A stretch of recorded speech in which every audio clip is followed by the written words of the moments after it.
Let me bring Bianna Golodryga in right now. Bianna, moments ago you spoke with the father of Dzhokhar. Yeah, I did. I was surprised I even got through, and George, he must have just been in shock because he wasn't screaming. We spoke on the phone for about 10 to 15 minutes.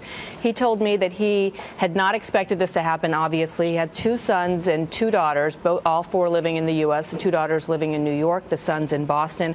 Tamerlan, as we found out, is a father himself. The elder of the suspects, who we now know is dead. He has a 3-year-old daughter. This, of course, all coming from the man who told me on the phone that he was their father, Anzor.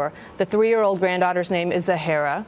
Tamerlan was married as well, and of course, obviously, all concern and focus now is on his younger son. I know he believes that his sons were set up, but he also had a very important message for his son on the loose if he's listening. That's right. I asked him, if your son is watching right now, what would you want to tell him? And he said, give up. Give up. You have a bright future ahead of you. Come home to us. Come home in Russia. But George, he's also convinced that his sons were not involved in this. He says they are good boys. They've never known to carry or train with guns or any sort of weapons at all. All of this is a huge surprise to him. He told him his older son had been killed. Yes.